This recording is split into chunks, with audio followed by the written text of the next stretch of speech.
So she told me that we should start to practice some BCP ourselves. That was probably about 2.5 weeks ago. Okay. For no reason. So, of course, as we all know, we have to listen to our wife, right? Yeah, so that's what I did. Yeah, smart. Yeah, so I listened to my wife and I said, yeah, of course, okay lah. I mean, you say let's do it, so we did it. So we were using Google for our business, so we used Google Meets. Then we just decided the next day, that was on a Sunday, so the next day, Monday, we immediately said everyone's going to work from home. So we came up with our own very simple but very effective workflow lah. So we meet in the morning online through a virtual conference. Then we just go around the table and we talk about what we plan to do today, what we did the day before. And then later on, we just keep the video on, keep the mic off in case we need to talk to each other. Oh, you keep the video on the whole day? Yeah. So the reason why we've decided to do this, and it's quite ironic, I think. Well, it's quite controversial, I think, because most bosses tend to, or most managers, like at least, they try not to micromanage their staff. So they feel that, or they think that if they ask their team to keep the video on, then it's like they are watching over their shoulder, right? Are you sitting there? Are you doing work? But for us, the reason why we do this is because we've been in this employee engagement business for 8 years now. We've run over 2,000 events focused on employee engagement.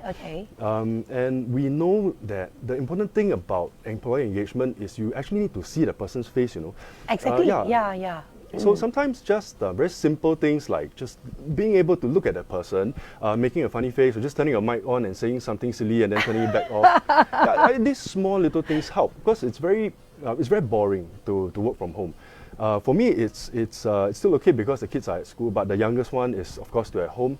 So me and my wife were both working out of the kitchen table. Of course, we stay in a HDB, so we don't have a very big house or private office. I think same like everyone else, well, most of the viewers, I think.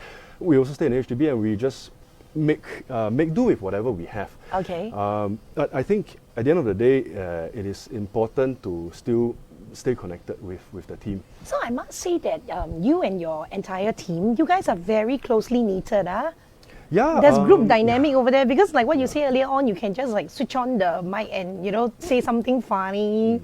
So you guys are really very closely knitted. Yeah. I think we treat business, of course we take our business very seriously. Everybody in the team feels a sense of ownership to the business. What's a lot of people always say, my team is my family, or my staff is my family, and all that. And I've heard this thousands of times, and I'm sure you have also heard this a lot of times.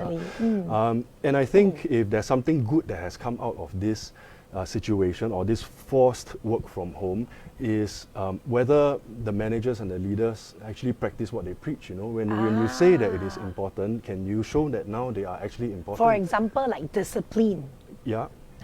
So you're like that's why the managers and the bosses practice what they preach. Yeah, so they got to do that, and then they also got to trust their team. I think they also need to take life less seriously. Not everyone, of course, but sometimes in the office we just keep working and working non-stop. But we need to understand when we work remotely, there are a lot of distractions that's happening at home. Yeah, precisely. Yeah. So you have your kids running around. You have the TV down there looking at you. Come and switch me on. Or you have the neighbor, doing renovation, and then you go over and you try and explain to the auntie that you're working from home and you're doing a Zoom call. Auntie will close the door. She wouldn't know what you're talking about, right? Exactly. You working from home has nothing to do with her. Correct. So I think I'm hearing this word come out so often, and the key word I think is empathy.